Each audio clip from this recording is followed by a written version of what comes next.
What is up, my bodyweight warriors, and welcome back to another My Top 3.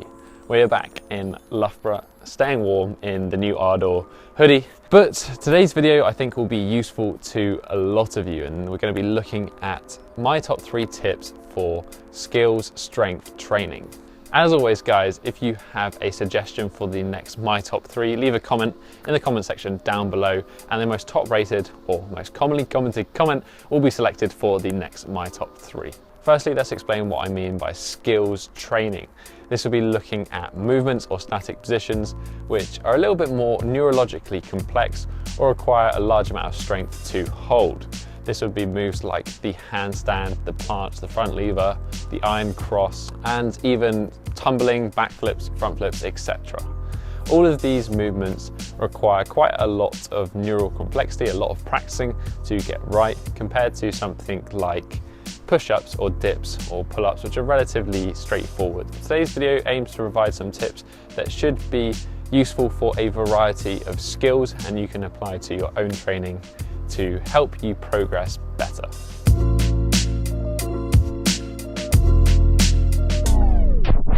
Number 1 is frequency and consistency.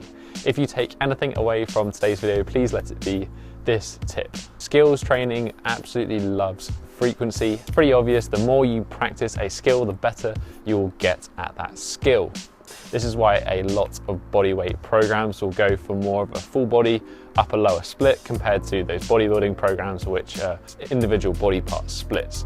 They thrive on that more frequent training. However, there is a couple of things to consider when we're training at a greater frequency. The first is that frequency is determined by the intensity and also your recovery when it comes to training. The more frequent we train a specific movement, the less intense that training can be. For example, in my handstand tutorial, which you can click and watch here, you will notice that I recommend training it 5 to 7 days a week. That is because the handstand is a relatively low intensity movement.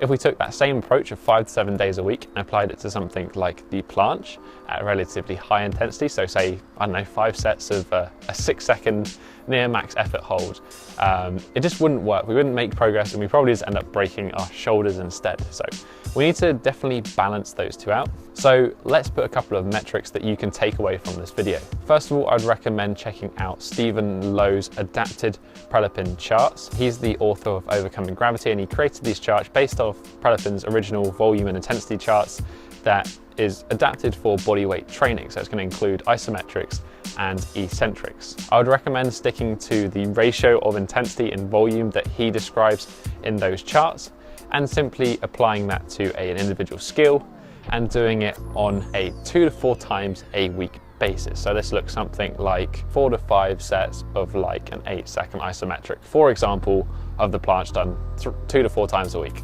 That would be the first metric you can use.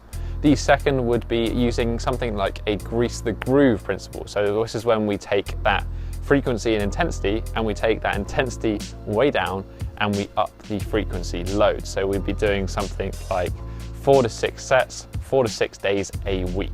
If you want to see a full video on this, Fitness FAQs or Daniel Vandal did a really great video explaining grease the groove method for skills, and he explains it much better than I do, so I recommend you check out his video as well, which I will link in the description. Finally, consistency goes with this frequency. It's no good being frequent for 2 weeks, 3 times a week, and then forgetting about it for 2 weeks. You've got to stay at it. This isn't going to take 1 to 2 months to develop. Skills like the planche, the front lever take years to develop. So although it will be a long journey, it'll be worth it in the end. The second tip is variety of movement.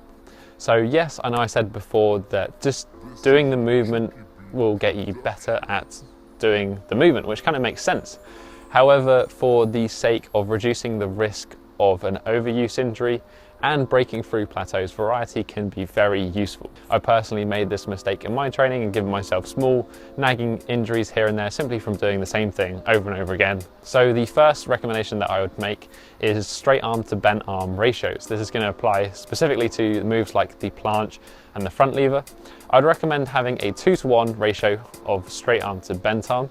So if you had 3 sessions in a week, you would do 2 sessions where you would do a straight arm movement, so something like a tuck planche, for example.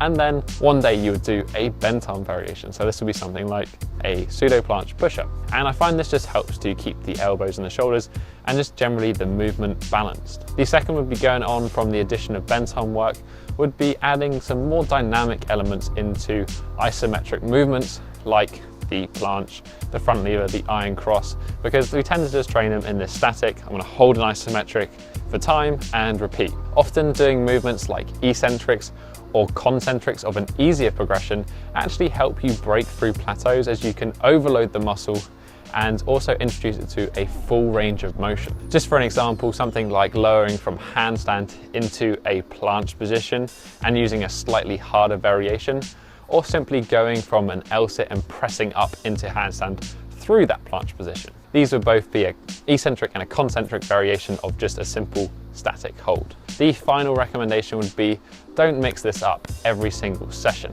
I'd recommend maybe selecting 1 or 2 exercises to use on a cycle. That would be kind of 4 to 8 weeks of training. Then test, see where you're at, reassess, maybe use some different exercises or simply stick to the same exercises if they're working for you. The final tip today is prioritize. Skills are, as I said before, mainly neurological adaptations. Obviously there will be some muscular hypertrophy when you're building strength, but essentially we're looking for those neurological adaptations which require our bodies to be fresh so we can perform at our best. This is why I recommend putting skill work at the beginning of your training sessions rather than simply doing a whole load of conditioning and then throwing in some handstands at the end. This is going to mean that we're going to be putting a lot of focus on developing these movements, and it should lead to a better progression. A great example of this is the recommended routine on Reddit Bodyweight Fitness.